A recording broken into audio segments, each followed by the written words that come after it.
On February 11th of 2013, there was held a consistory for the canonization of 3 groups of martyrs.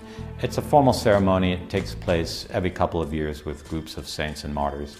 It's rather a de rigueur affair. But at the end of the ceremony, around 11:30 in the morning, Pope Benedict opens up another folder that's handed to him and begins reading a text that was not on the agenda. Conditionem certam perveni, vires mias, in gravescente etate, non iam aptas esse ad munus Petrinum eque administrandum. The cameras of the Vatican news service weren't even pointed on us when he begins reading this because it's not in the agenda, so they missed the first opening remarks of it. He finishes reading this, and then immediately Cardinal Sodano stands, and with a few prepared notes, says that his announcement is like a bolt of lightning from the sky, and it surprises everyone. Santità, amato e venerato successore di Pietro, come un fulmine a ciel sereno, ha risuonato in quest'aula il suo commosso messaggio. It's not clear what the cardinals understood was going on. Certainly not all of them knew their Latin. But almost the entire press of the world are immediately told that Benedict has resigned from the papacy and he'll leave office on the 28th. Comes to the renunciation of the Roman Pontiff.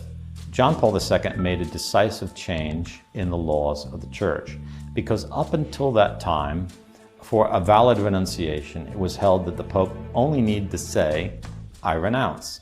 John Paul II added an object to the verb. He added the object of the word munus, which reflect the duty they received when Christ gave them the mandate to teach and govern. So now, in the new code, a pope must renounce his munus.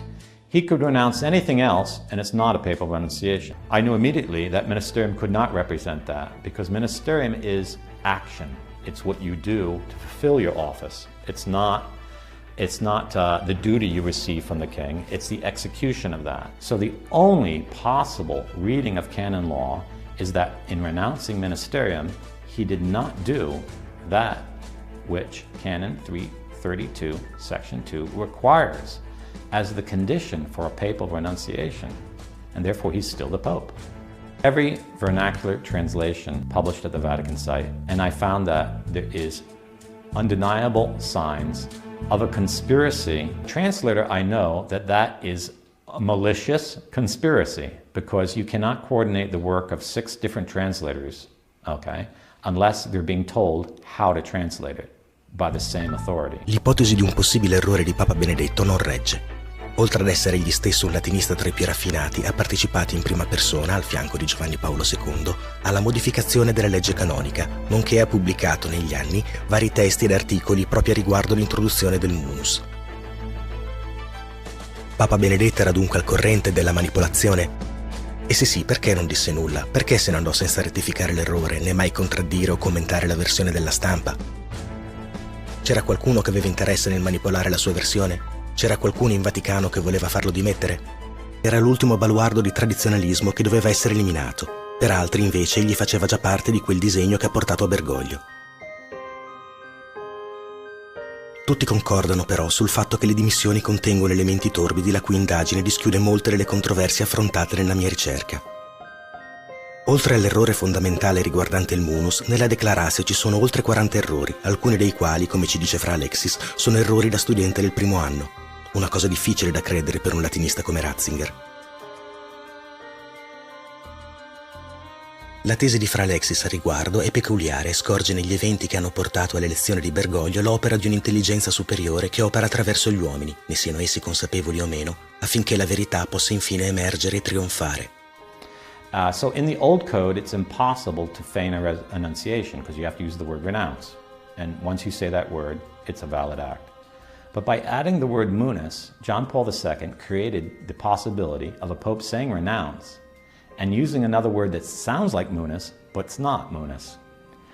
Cleverly designed to make it appear the renunciation is valid, but it's really invalid, and thus deceive men who are famished or lusting for power into thinking their time has come when it hasn't come. Whether this was by a providential error or whether some saint or a mystic told John Paul to do this, it can't be certain. But in the pontificate of Benedict, it seems he already knows it, because he starts making all the members of the Mafia St. Gall cardinals and electors in the next conclave, almost as if he doesn't fear they'd have a majority after him, which doesn't make any sense. He's fought the St. Gallen Mafia his entire career in the Roman Curia.